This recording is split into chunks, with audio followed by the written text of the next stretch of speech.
ready? Yes. Yep. Yeah. Oh!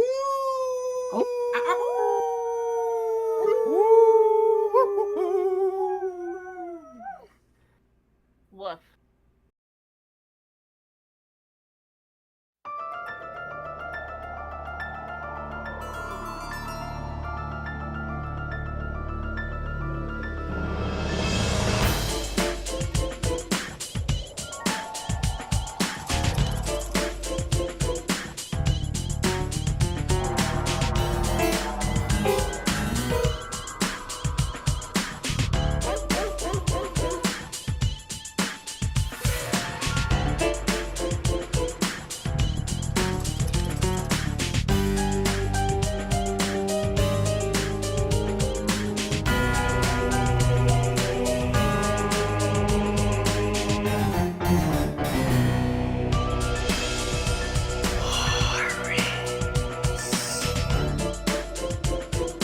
Viewer beware.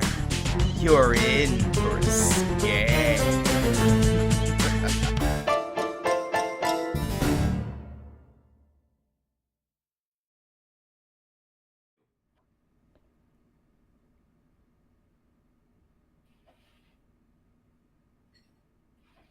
Normally I would be mad about that, but given who we're covering, it's very fucking appropriate. Welcome, everybody! We are back with a brand new Late to the Murder Party, and welcome, everybody, to the month of terror. What the fuck? What was that? What was that? I love that. That was funny. No, I'm leaving that in. I don't know what the fuck that was. Impeccable timing. Yeah. With me is my lovely co-host, Graveturtle. Hello. We've also got the Wolfman Roy. Playing the indomitable Dr. Roy Wolfman in charge. Yes, here. And the chaotic Doc himself. Well, sorry about that, folks. I think a little bit of a ghost was pissed off that I was using their music bus as a way to break windows. Sorry, those shits are so durable. It's made out of real metal.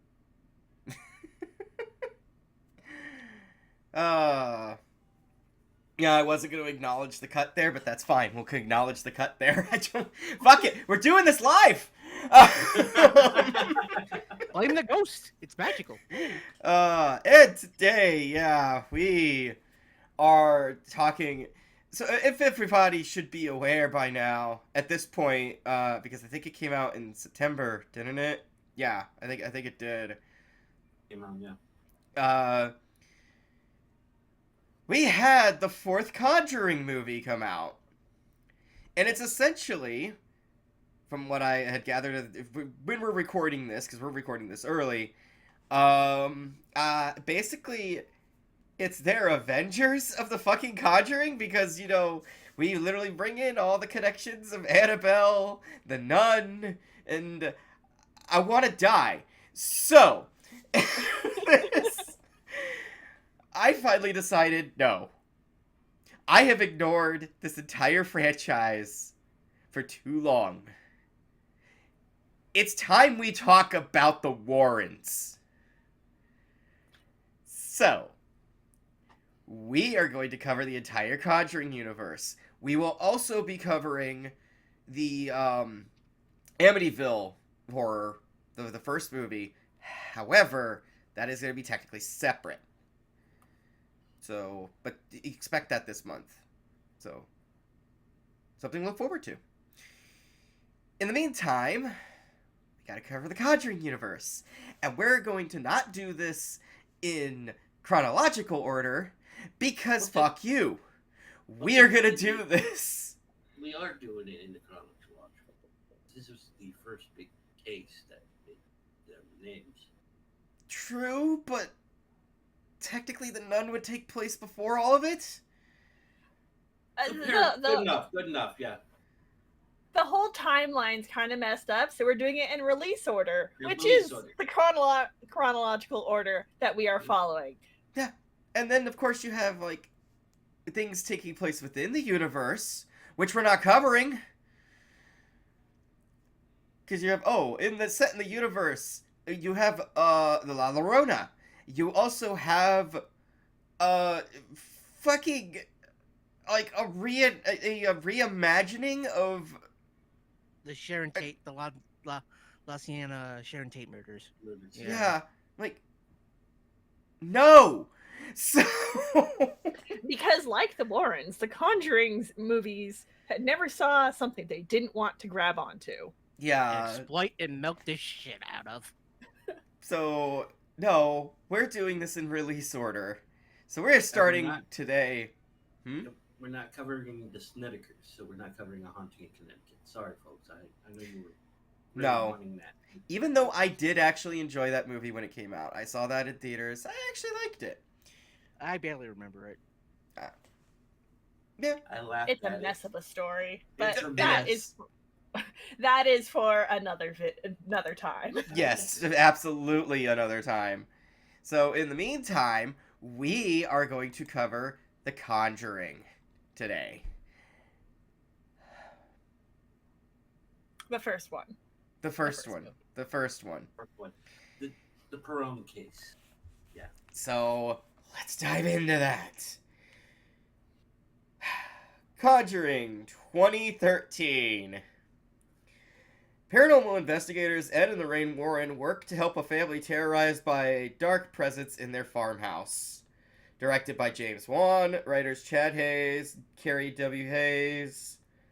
Starring, we have Patrick Wilson as Ed Warren, Farrah Farmiga as Lorraine Warren. We have Ron Livingston, Lily Taylor, Shanley Caswell, Haley what was it? Damn it, IMDb McFarlane. Okay. I also have Joey King, Mackenzie Foy, Kyla Deaver, Shannon Cook, John Brotherton, and a cast of I think 10 more. What's it run at? This runs a little under $2. So this runs $1.52. So an hour 52. Okay. Let me start this off by saying, as a film, I like this. It earns its jump scares. Mm-hmm. It has a good atmosphere. It has fantastic camera work. The cinematography is really what makes this movie. Oh yeah, this is key. Yeah. Especially because the story itself is kind of weak, but you're basically on board for the jump scares that are done in ways that you don't expect. The spooky atmosphere, the lighting. That is what makes this film good. Mm-hmm. Mm-hmm. And they don't even end on a jump scare. That one I respect. They didn't end with one final jump scare. You thought they were going to, but they didn't. Very revolutionary for its time. Yeah. Yeah, 2013, yeah. That was like jump scare central by that point. Yeah. However,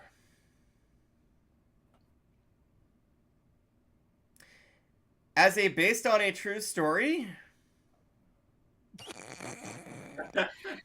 it's based on a true story the same way the first Fatal Frame game is allegedly based on a true story. It's not.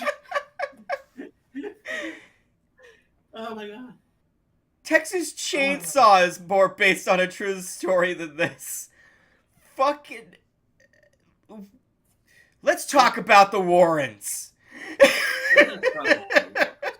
No. We will get to them later. We will finish will. talking about We this movie as a piece of fiction, which Yes. it's a piece of fiction. It's a piece And of for season 1, baby.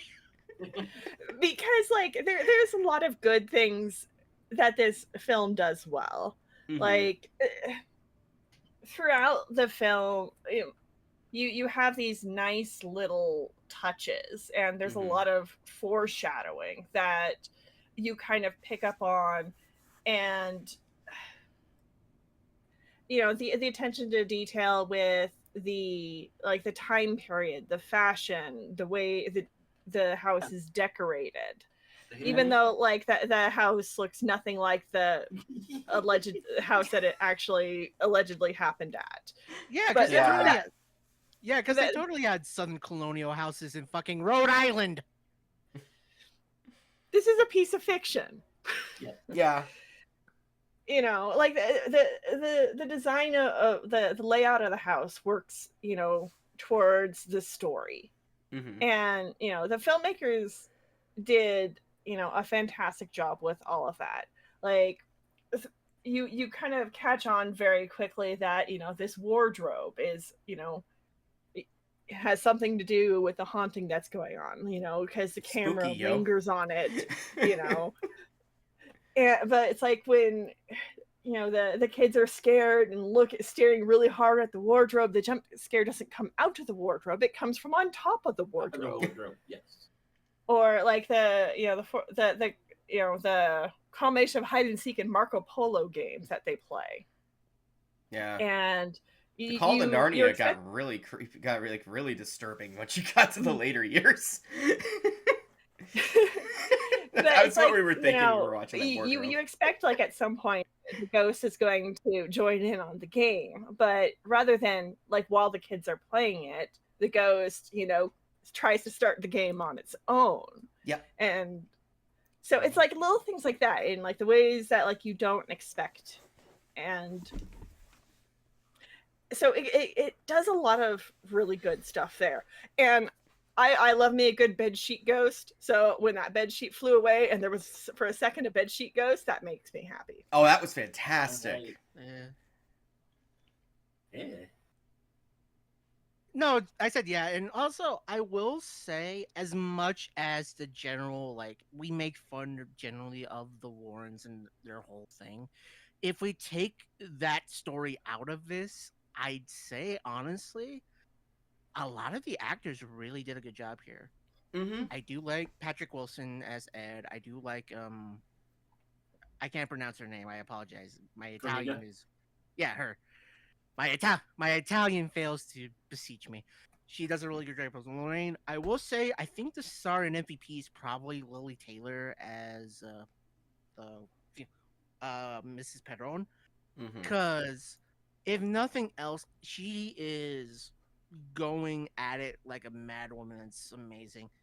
Although this is a thing I ended up making jokes about while we were watching this. Man, if I had a nickel every time Lily Taylor was in a ghost movie involving creepy ghost kids, I have 2 nickels, which isn't a lot, but it's weird that it's happened twice, right? I will say this one is definitely better. Better, yeah. I mean, at least the other one you got Catherine. I don't know. She got to interact with Catherine Zeta-Jones. We know that.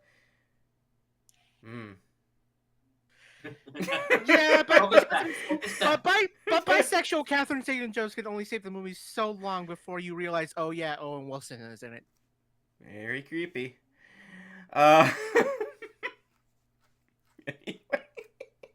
We're gonna have to talk about that movie sooner or later. Someday, but that's not today.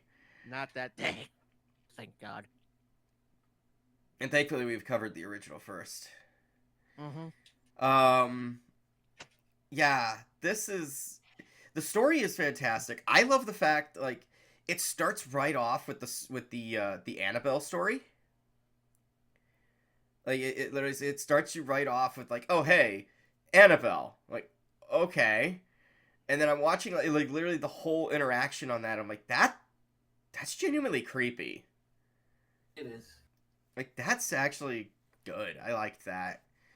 Except instead of a Raggedy Ann doll, the least threatening and terrifying doll on the planet, they use a doll that makes you go, why would anyone ever bring this into their house?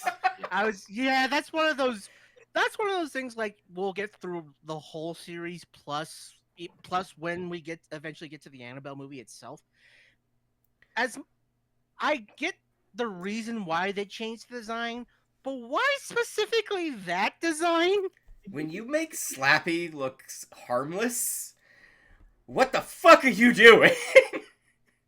Now this is just what I was watching this in the theater at the time, and then when they revealed Annabelle, I'm like, "Are you fucking serious?" I literally blurted that out in the theater.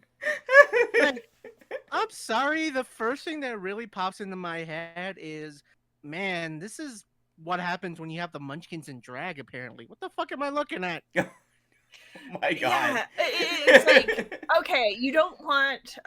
I understand, like, not wanting to use an adorable rag doll. Well, 'Cause get for those of sued, you who- actually. Yeah, well, also they couldn't get the rights to, use Raggedy Ann. Yeah. Right. Which, for those of you who are like not familiar with Raggedy Ann, just go look up a picture of Raggedy Ann. This doll is like, actually, it's not a creepy doll. They're really cute. Mm-hmm. And I understand, for in your spooky movie, you don't want a super cute doll. But at the same time, why? Why go for that? I get it. You want a creepy looking doll, but at the same time, this has to be a doll that someone would actually want to bring into their home. Exactly. Or And like no one wants that doll. No, what doesn't really help for me is that the doll's general construction makes no fucking sense to me. Because the body is like ragdoll. It's like fabric and like stuffing. But like, is the head porcelain or is it just really shitty like Bakelite? Because it cracks like porcelain and all that, but it's like more harder like plastic, so like, or like Bakelite. So like, what the fuck are you made of, Annabelle? But also, like, her mouth. What did they do there? Yeah. That's the part that like makes me go, no one wants that doll. Who? Why? What? Yeah, see, I'm more likely to bring Tiffany into my house than this. Like... At least with Tiffany, you get the voice of Jennifer Tilly telling you to fuck off. True. And I can understand, wanting something that has a bit of creepiness to it, but you could have done a nice balance to it. Yeah, like they could have gone for like a face, kind of like a no mask, where depending on where the light is, you get different expressions on it. They could have totally done something like that. Put the light at a creepy angle, put the light at a happy angle. And then it would have made more sense. You don't even need to go that far. You could just literally like take a look at old like 30s and 40s dolls. Like if you've seen like actual dolls from around that time, they have a really interesting balance of what meant to be cute, but is actually kind of fucking creepy. Like you could have legitimately just taken one of those designs and like add a little bit on it, and boom, perfect. Why'd you go this far? Or you could have gone the Robert route and have a faded face there. Exactly. Yeah. I mean, the thing with this thing is like, you know what? It wasn't. I don't believe it was possessed. I believe it's already a fucking demon to begin with. Yeah, they went too far in the other direction. You got harmless looking Raggedy Ann, and then they have that thing, and they're just on polar opposite ends. This is like you just let a gremlin into your house willy-nilly. You didn't fucking care. It's like that thing you look at and you go, I'm gonna punt you if you don't get off my fucking porch. They should have just used Talkie Tina, because I mean the whole Annabelle thing is just kind of just ripping off Talkie Tina from the Twilight Zone, anyways. Yeah, I mean, seems to be coming from Yeah, it would have been probably better than having fucking Pennywise's teddy bear fucking running around. Like, what the fuck? Like Pennywise would look at this and go, I don't like you. But Anyways, that's what the film starts with. Yes. For like, all of so everyone Yeah. knows that like, oh, these Warrens, they go and they, bust ghosts and stuff. But except it's the Warrens, everything's a demon. Right. Yeah. Everything is a demon. Yeah, no, it's automatically a demon. It's like, really? Your toaster, burns your toast, demons. Amityville toaster, make breakfast spooky. Yum, Now, yum, yum. complete devil's Human hand. advocate, it's not always demons. You also see like ghosts of famous people. Sometimes, like I remember there was a case they went to a fort where John Kennedy liked to hang out, and he said they saw John Kennedy there. Fucking bullshit. Yeah. I mean, that's like way back in the day with the camera tricks when everyone was haunted by Abraham Lincoln. Right. Look, Man, Lincoln gets around. I'm about to say, if there's any place I think John Kennedy is going to be hiding, it's going to be under the skirt of Marilyn Manson. Monroe. Manson is a different thing, and I kind of want to see that now. Anyway. Marilyn Monroe, you dumb fuck. I corrected myself, besides. And I don't apologize for calling my co-host a dumb fuck on this fucking recording. Because what the shit? You just put images in my head, and I don't like them. Hey, it's probably more true than what the Warrens say. I don't want to see Manson in a fucking dress. You fuck off. Too late. Oh my god. Okay. Holy shit. Anyways, we were talking about the beginning of the movie. Yes. Yes. Oh my God. We sort of phase into finding out that the Annabelle case was recorded on high 8, and they're in front of a college audience, which is what they were doing before this whole stuff began.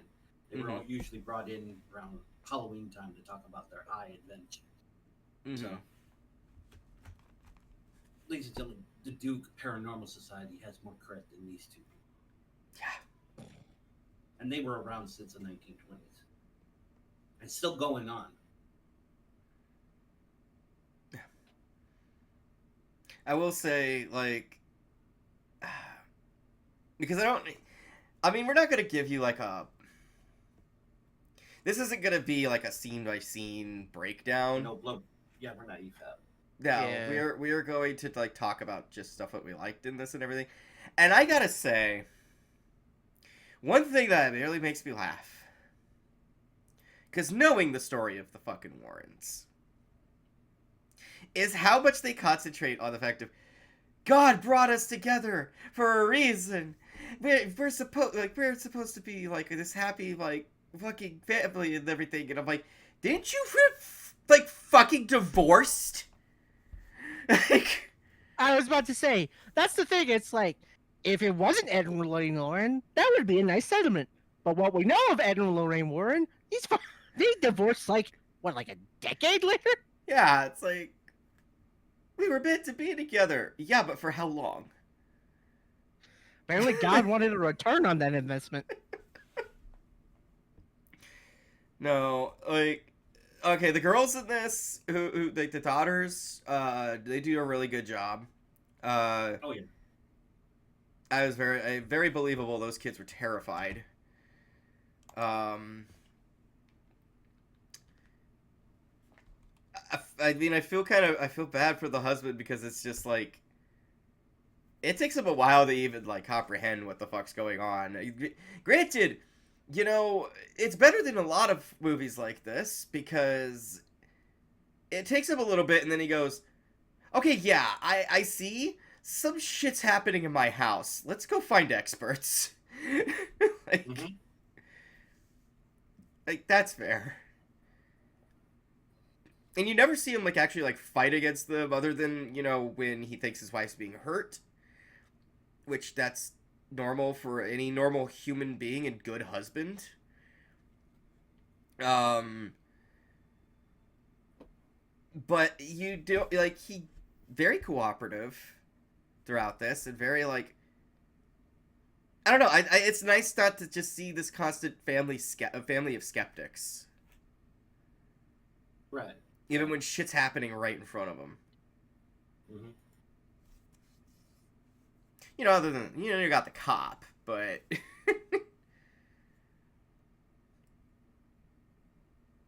that's okay. Crime took a bite out of him.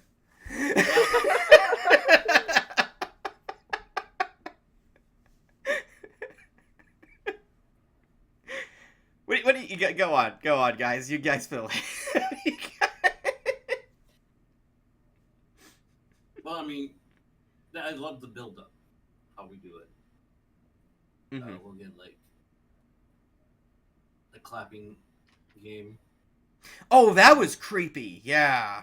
Yes.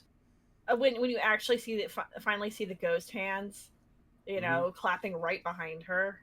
Yes. That part was great. And the child giggling, really and pulled it off. my god. Mm-hmm. And then the whole build up with the music box. Mm-hmm. The littlest one says, "You could see Manny when you play the music box," and then she scares her mom. Yeah.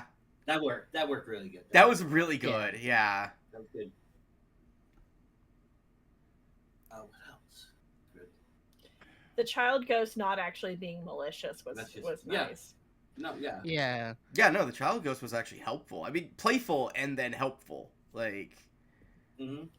really going The like, scene where like this is where she's I been, hide. the scene like where the girl's being sleepwalking and being led by the ghost like up through the hallways and such, and they have these cameras that are set to go off when the temperature drops, and so like they're going off like right as the ghost that's leading her goes by, when everyone else is chasing after her, like all the cameras don't go off. I thought that was a nice touch. Mm-hmm. Yeah. That was all right.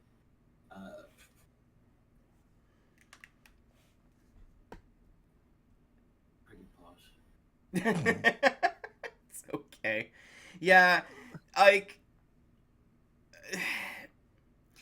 it's a fun movie. At the same time, I don't have a lot to say about it.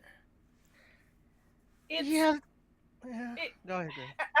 as a movie on its As a movie, own, as its own entity, Mm-hmm. it's a well done haunted house story, Mm-hmm. It's a very good haunted house story. and it's well crafted, it's well done. The story isn't terribly original as far as like haunted house stories go.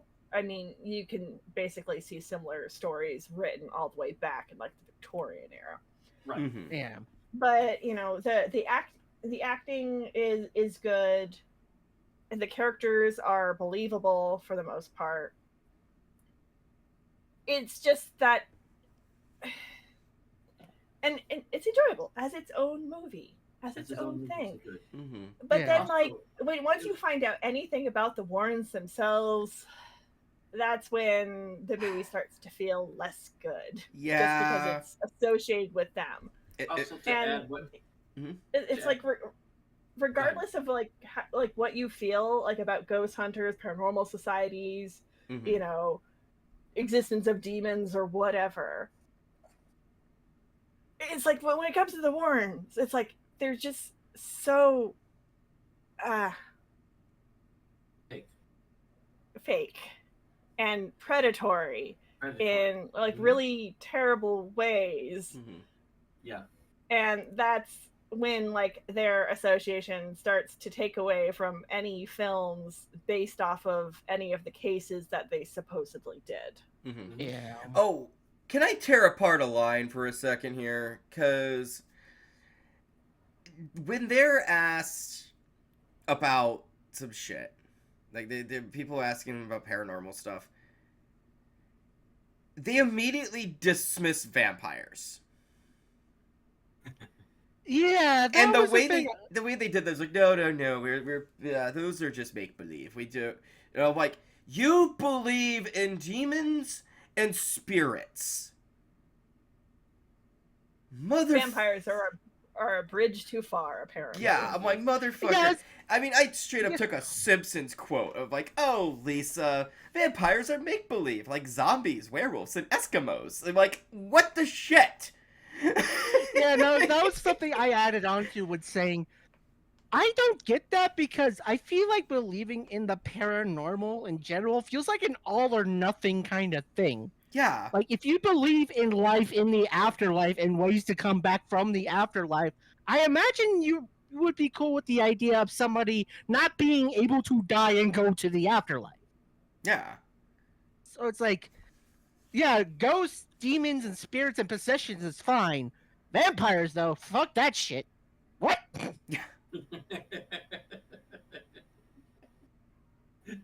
Yeah, no, I mean, that's where, like, to me, I'm like, on top of that, then you go to, like, no, I'm sorry, if you can believe that stuff, why would it be so hard to believe that aliens could possibly exist? The extra, like, life outside of what we know. Like, Right. like, come on! You don't get to fucking pick and choose. Like, that's, to me, that's an area where I'm like, no, no, no, no, no. You start believing in any of the paranormal, you gotta freaking give, you gotta be like, okay, I gotta have an open mind. Full send it at that point. Like, yeah, I believe in stuff happening in the afterlife, but fucking gray fucking beings from outer space that are intelligent life far away from us? Nah, fuck that. That's some bullshit. Like, what? Yeah, like, come on. That line, that took me out for a bit. I'm like, I'm sorry. That literally had me going, oh, no, no, no, no, no, no, no, no. No, no, no. Yeah, and just to finish off talking about the movie as a movie before we desecrate the graves of Ed and Lorraine Warren because it's fun. The big thing about this movie is that I think this kind of is the perfect kind of not immaculation and compensation of James Wan's filmmaking in general. He can do a good solid movie that's enjoyable, but also on the other end, he's either made movies that are seriously fucking terrible or really, really forgettable. So, like, like, there's a few exceptions, First Saw and all that, but, like, you think of movies like this or Insidious or even some of the later ones, it's like, all right, that's serviceable enough, like, cool, whatever. Like, even with the superhero movies, it's like, all right, cool, we're here now. Okay. But then later on, I forget. See, this is proving my point. I have to look up any other fucking movies he's done. Malignant. Because Malignant is one I've heard more mixed things. I admit that's the big one. I'm speaking of more like, as a director, like we think of like Furious 7 or Doggy Heaven, which is something that apparently directed. Like the Aquaman movies, like even like stuff that he's done as a writer and a director. There's something about him that either is good enough or goes straight in one ear out the other. Like, it doesn't always get. Maybe there's some exceptions with like where it gets like really, really stupid. Like we said, we're barely on the first one. We haven't reached the later Conjurings or Annabelles, and we're not doing a lot of Leona, but and apparently even the Nun 2, which is like apparently some bullshit and a half. But he's fine as a director. That's the most you can say about the guy. Yeah. It's fine. So stuff like this, it's like, if it didn't have the Warrens attachment to it, I don't think it would have gotten as big as it has, if I'm honest. But then again, I don't know. Maybe, like with the fact that apparently, maybe Saw fans are a lot more forgiving than I am, or maybe like Insidious and Conjuring are actually way better than I remember, and I'm just an idiot. I don't know. we'll go through it and see what happens. But it's like, Insidious, the first Insidious is actually really good. It I genuinely remember, creeped me out, and I'm like, I, the PG-13 movie fucking with me, like, threw me off. I remember it being okay, but the biggest problem that I had with it was I couldn't take the villain, the man with his face on fire, that seriously, because all I saw was the Pennywise's Spider Four from It cosplaying as Darth Maul. So that's all I could see when I was watching it. So like Pennywise had discovered Star Wars and was ready to go to his first cosplay convention.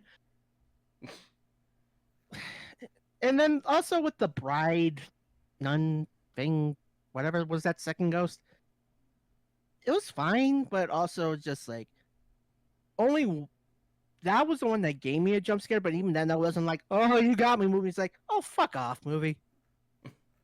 It didn't feel earned at all. Mm. Anyway, tangents aside, back to the Conjuring. Yeah, at the end of the day, just if you took out the Warrens' involvement and just made it a ghost story, a haunted house movie, it'd be like a decent 7, maybe 8 out of 10 if you're feeling generous. Now, when you add the Warrens, that's where shit gets a little complicated. Yeah. So, shall we get into that? Yeah, so welcome to part 1 of what's wrong something wrong with the Warrens. or I'll come up with a name for this. I figure In the Rabbit Warren. yeah. It's very twisty down there. Yeah. Welcome to the first meeting of the Amazing Randy Society of Skeptics. I don't know. The Warren Zone.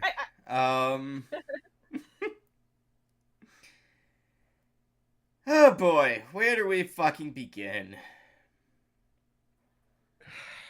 Well, I think we should go to our expert on the subject, Roy. Yes, Wolfman, take it away. Tell us about the Warrens. Well, the Warrens were a nice little couple out of Wisconsin. Ed being a soldier in the Navy, sailor Navy, and his lovely wife, who calls herself a clairvoyant, and they would go around America's looking at houses that are said to be haunted, and instead of doing some decent debunking, or they later on try to do, they would say there would be a demon house, and they would do this for notarization. One of the ways they would get into these houses would be Warren painting the house and giving the painting to the owners. And then they would look at how, oh, it's haunted, let us bless it. And that's how they would get some notoriety, to a point where they were invited in various colleges, as I said, around October, to give regalia their tales of daring do and what they know of outside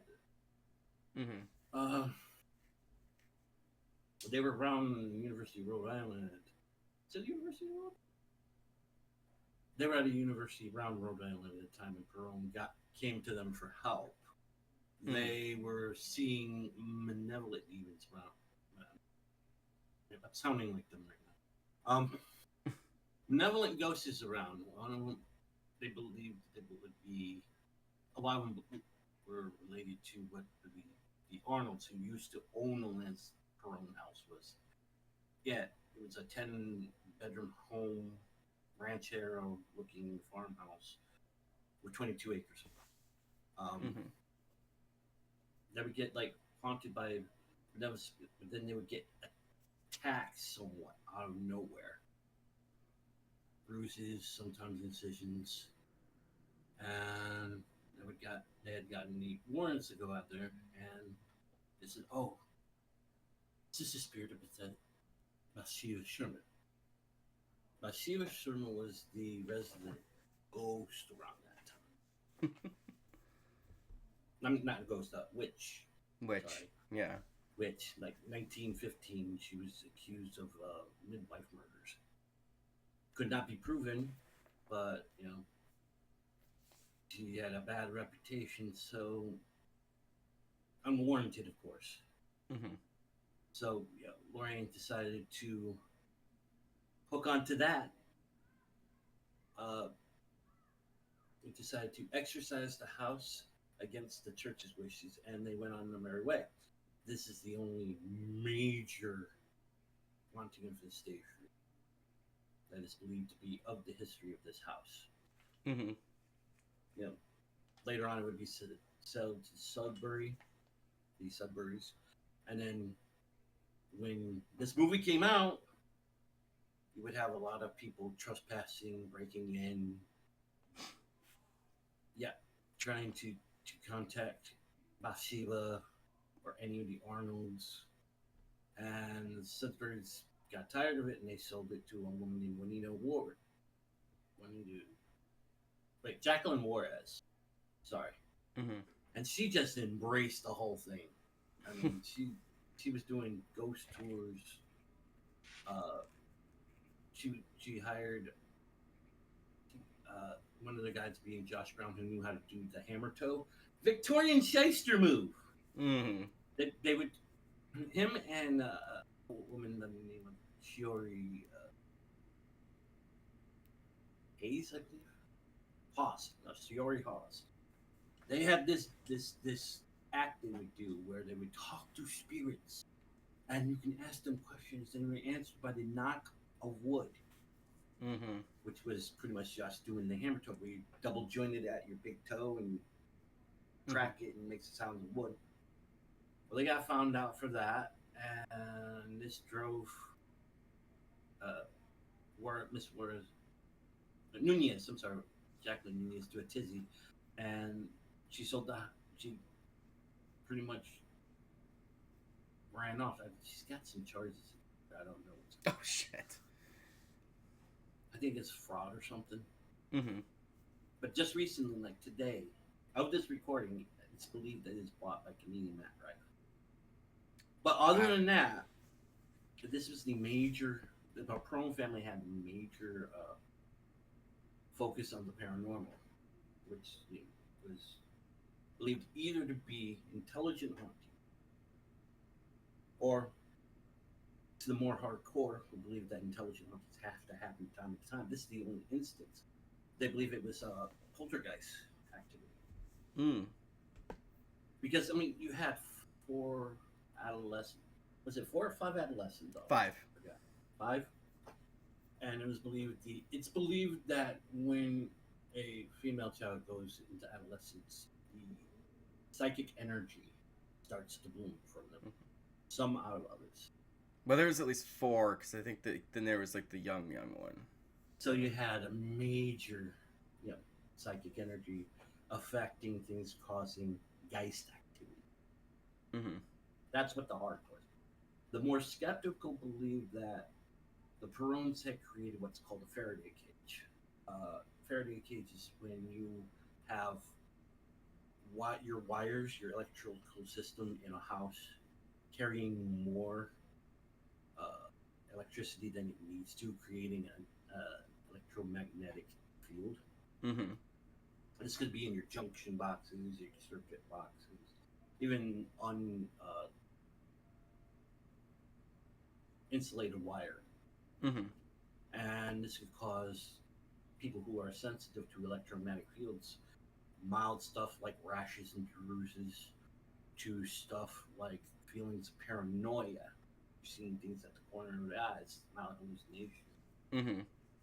And permit paranoia and do drive people a little bit mental. So that's the whole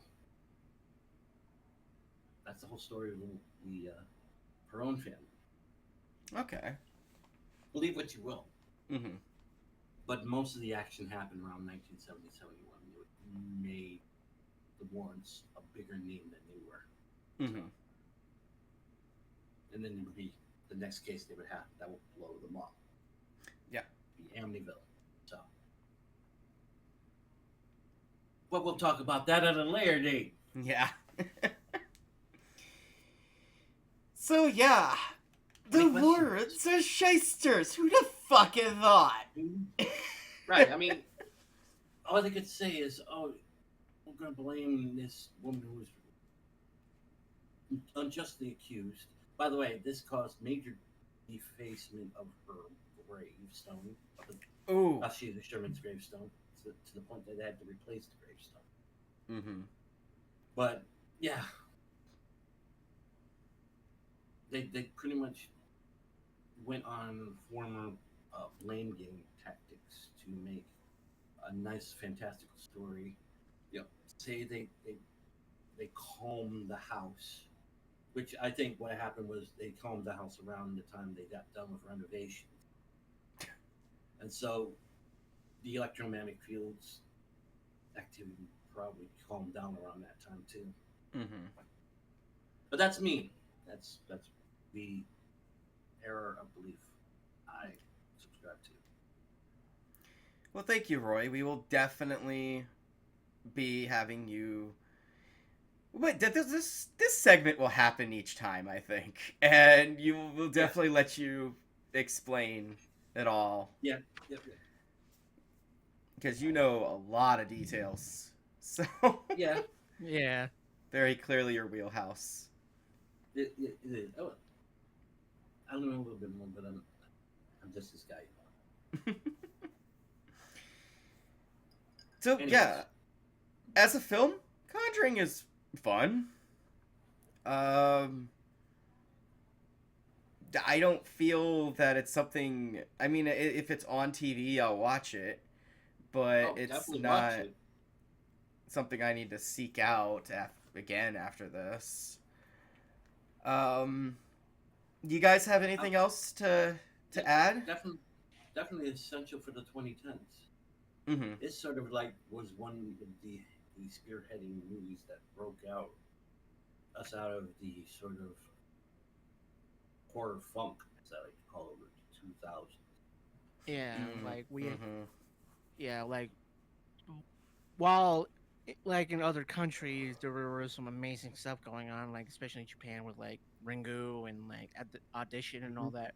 In the West, we were kind of stuck in the Scream kind of chokehold, where a lot of a lot of horror movies had a lot of studios had realized one of the best ways to make money is to make PG-13 horror movies, and thus you get this kind of wave and slew of PG-13, most of the time really meta kind of horror movies. And while some good stuff did come out of it, Yeah.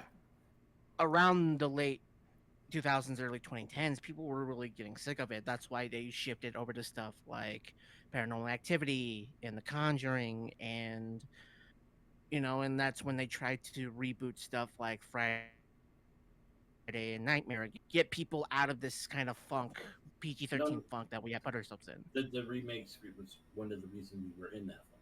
Yeah. Yeah. I think this True. film just kind of came out, for at the right time. It'd Right. been a Yeah. long Right. time since it'd been a long time since there was a good, like, solid haunted house story that, Mm-hmm. and so it was really refreshing. Yeah. Yeah. No, the whole run of Paranormal Activity was fucking ridiculous. This like that's a whole problem in itself. Do you want to review those? I will think No. about that maybe. I mean, that's gonna be red light. That is not over here. I'm sorry. You're gonna have to have it over here because I'm not touching over at red light. Oh. Oh, really? No. Okay. Go. Go. Because they're found footage. They are found footage, but it's in the way that they've done it by the seat of their pants. It's. We're going off tangent again. Yeah, we are. It's okay. We're at the end. Right. Paranormal Activity is one of those things that they saw that they had it on their hands, but didn't know anything to do it. So they decided to repeat it over and over. Okay, fair. Yeah. Maybe. Maybe. Maybe. I think if we do, that's literally gonna be like, oh, we'll Its own watch content, them yeah. and then we'll just do one big episode on Paranormal Activity and just Right. deal with it. Yeah, because they're all kind of the same movie when you think about it too hard. Yeah. Mm-hmm. We only have, there's like, what, 7 entries? 8? Yeah. Fuck, I 'cause missed one. You have like the main theater ones, and that one that went straight to. Straight to streaming. Okay, yeah, but it was Streaming. 6, and then it was that, and I guess we'd have another one with the streaming. Yeah, so I guess we should just wrap things up now. This is a shorter episode, but Big Spearhead of the 2010s was definitely something everybody was looking forward to, even in streaming. Definitely had gotten everybody to get into more haunted fare. mm-hmm. Especially straight to streaming. Yeah, that's all I have on that. Okay. Grave, you Doc. got anything to add? No, I think we have less to say about this movie because its own movie, it's actually decent. I think we're going to have more of our rants for Right. the next few films in the series. Oh, Yeah. I can't wait to get to Annabelle, and I can't wait to get to Devil Made Me Do It.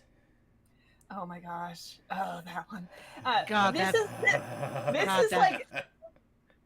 movie is like the beautiful engine that's hauling all the train cars of trash behind it.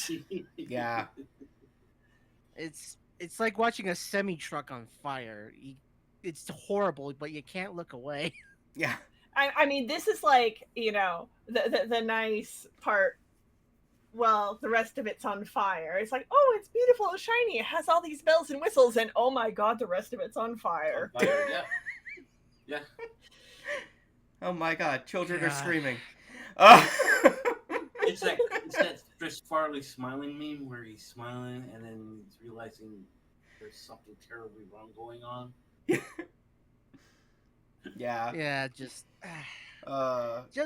just in the name, the devil made me do it is so fucking dumb. Oh my gosh, that movie. And I But knew we'll get to that. Yeah, we'll get to that. So- I knew what story they were doing. It's as soon a as I bit gave too that title. It's that's a bit a ways away. Yeah. Just remember, it's always demons. It's always It's Demons. always demons. Always. Demons or Always. evil spirits? No Always. mental facility, no demons.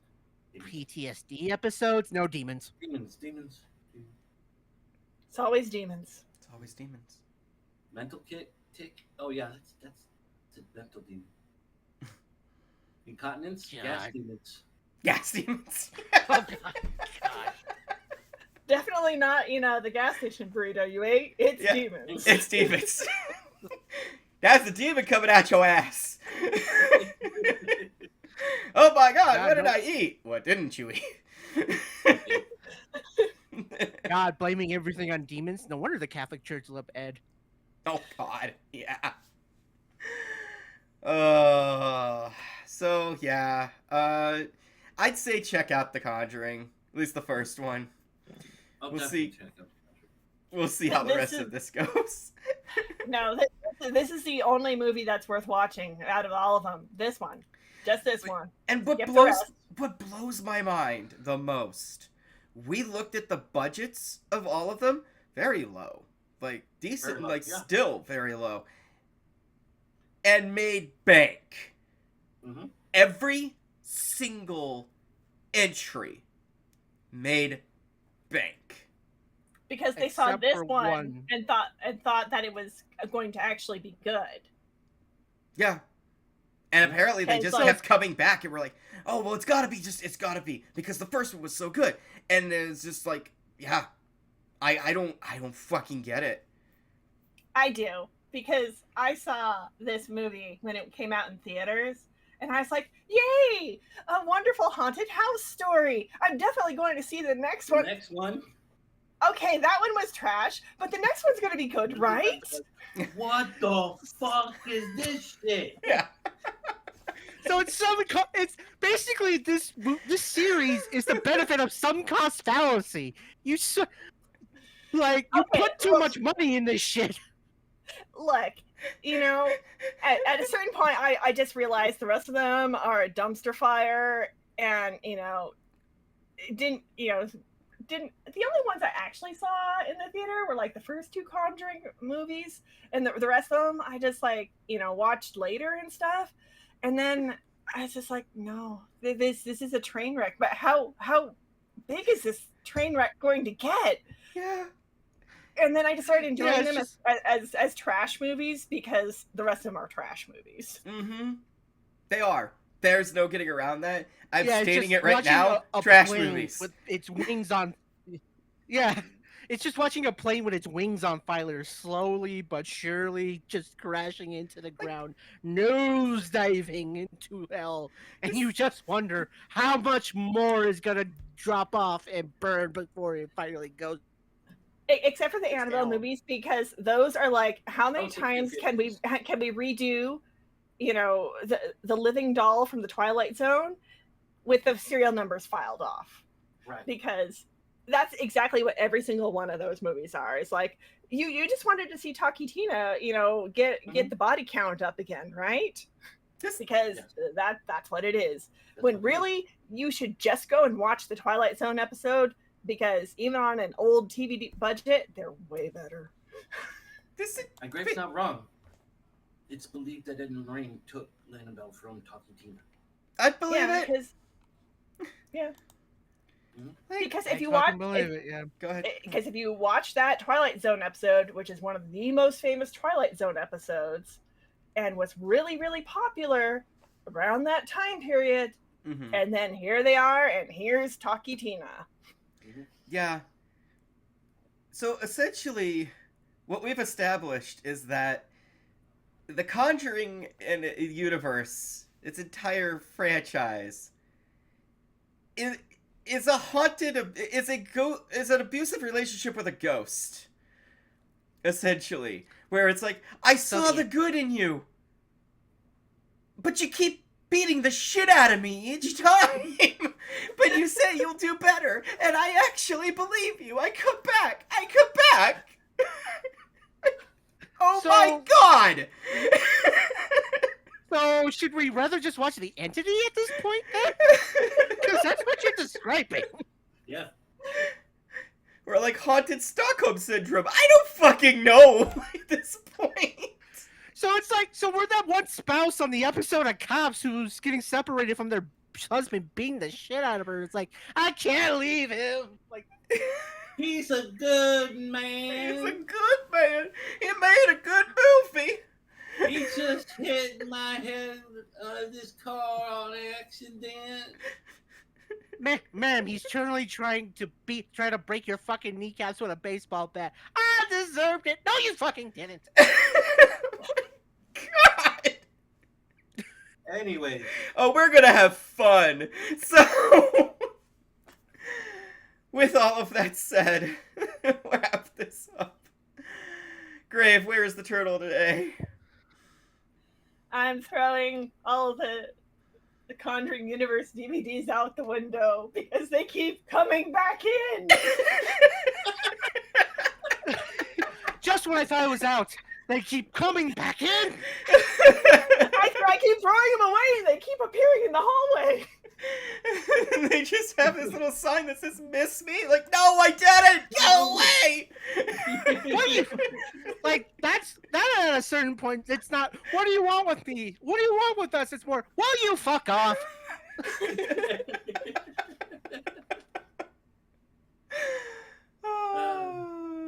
Roy, where can people find you?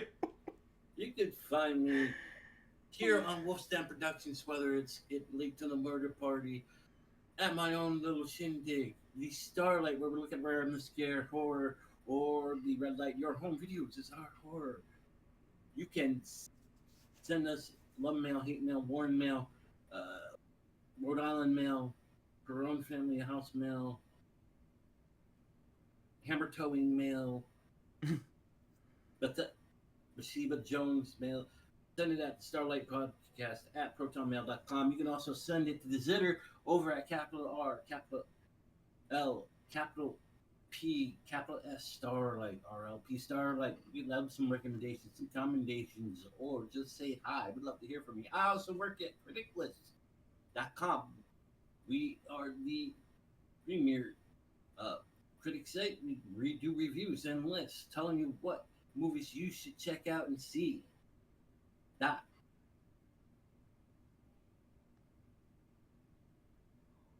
We lose you, Doc. God damn it. Yeah, I love it when Discord shits the bed. Doc. And off we went. Well, I hope you know that Doc likes to eat children, so... It was the demons. It was the demons. It's the demons. Yes. It was the demons. They haunt my Discord. It made it shit the fucking bed. Anyway, assuming it's my turn, you can find me here at Wolf's You can find me here at Wolf's End Productions at the Red Light to Starlight, and also OTEP over the years podcast, where I take Roy through a decade plus of hip hop music and see if it's really worth the trouble. If I'm not there, I'm here, and there I'm at Blue Sky, aka doctor.bluesky.social. I'm on Critic List, where I take a look at I've reviewed a bunch of movies and TV shows. That's under Chaos Doctor as well. And by the time this gets uploaded, the first episode might be up. It might be not. But I have a little Patreon exclusive that I'm working on. And so hopefully by the time this goes up, I'll get the first couple episodes out. Wink, wink, nudge, nudge. Patreon, $1 a month.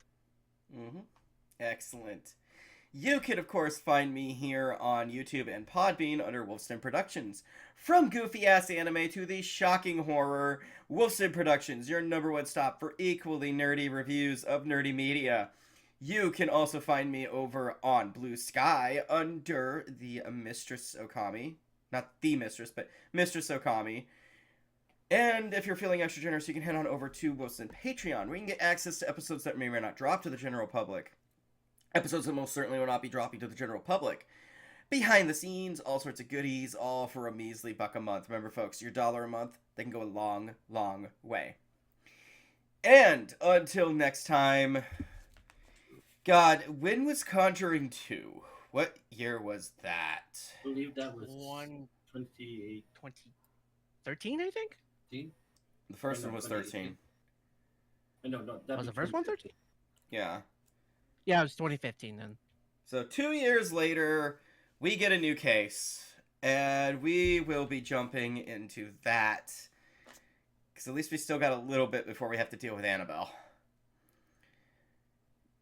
It's Conjuring I'll get 2. the baseball bat. It's Conjuring 2, folks, and I've heard mixed things on 2. Well, considering the Warrens weren't even there for the real case. Yeah, they were there late for a night and they said, "Vominos." We're looking at London. Well, they showed up unannounced and were turned away, and so they weren't there for any of it. Yeah. No. Yeah. Oh, lovely. So, yeah. And basically, ladies and gentlemen, we might just have a worse remake of Amityville Horror, ironically. This truly became Warren's fan fiction. Yeah. Oh dear God! It's the Amityville fan fiction. They said hi. They said bye. They decided to tour London. Shit. All right, Conjuring 2 next time, folks. Good night, everybody. Oh. Bye.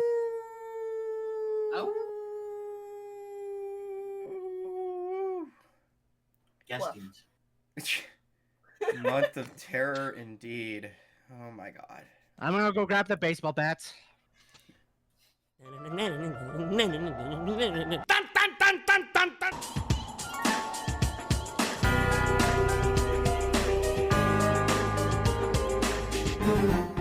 dun.